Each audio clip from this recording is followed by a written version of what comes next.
Hey friends, today we're making chicken quesadillas. This is one of our favorites. I don't really think any child in the center does not eat them. I think that they all love them.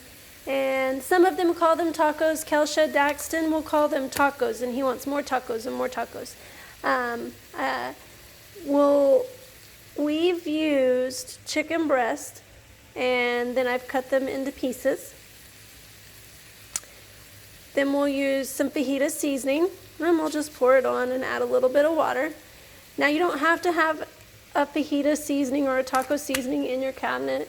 I've used chili powder and cumin before, some garlic powder. You can look up those recipes online or on Pinterest. I use them often when I don't have a pre-made seasoning packet.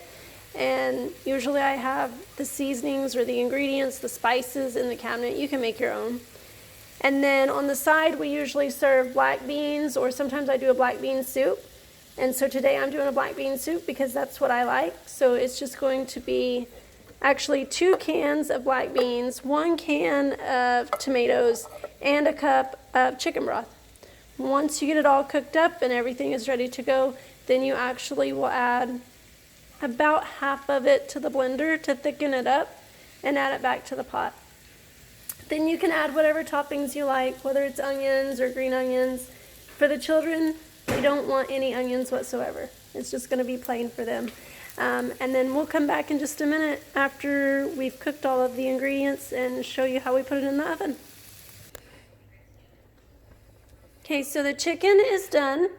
And what you need to know if you have a smaller toddler or a 1-year-old who's just started eating, we would normally shred their chicken even finer. We wouldn't give them pieces of chicken like this. So we would put it either in a blender. You can use a blender if you have one. Or we would put it in the Ninja and it chops it really fine. That is what we do for the 1-year-olds when we're making quesadillas. They do love them, but you have to make sure that that chicken is shredded just fine enough for them to eat without choking. And then our soup is almost done, and I'm going to throw that in the Vitamix. About half of it, just to thicken it up just a little bit, and then I'll put it all back together. Okay, so our chicken is done, and we're getting them prepped for the oven. All we do is put a thin layer of cheese on the bottom. I say thin, probably medium for most of you guys. So think a couple handfuls, and then we put the chicken on top, and then I'll put a very thin layer of cheese right on top of that, just to help it stick to the top of the tortilla when you fold it over. So then you fold it. Let's do the next one. It's a little bit thin. Fold it.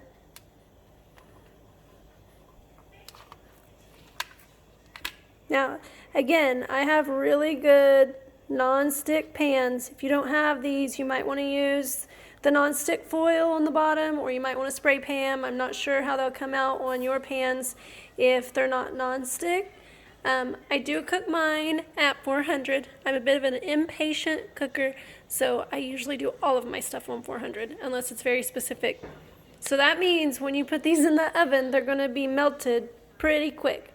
I like ours a little crisp, and the children like theirs a little crisp, so if you pull them out too fast, they're going to be like soft tacos. If you leave them in there long enough, they're going to crisp up, and that's the way we like it at the center. So we'll pull them out here in a minute, and we'll show you how we cut them. We cut them into 3s. Quesadillas are out of the oven, and they're just ready to be cut. They're very hot, hot, hot, and they're very, very gooey, but this is how easy they come off of my pans. So like I said, be cautious on the kind of pans you have. You don't want them to stick, or you're going to lose the bottom of your quesadillas. And then it's kind of too hot right now to try to cut, so give me just a minute and we'll be right back. In the meantime, sorry, we did make extra chicken in case we want to eat nachos later. Just take shredded cheese and some chips.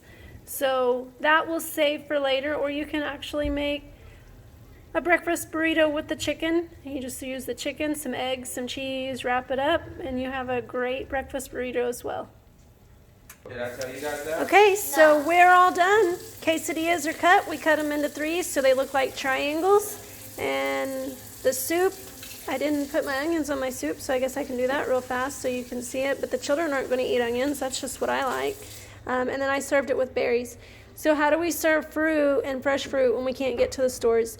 You guys will notice a lot of times we have applesauce and bananas on the menu.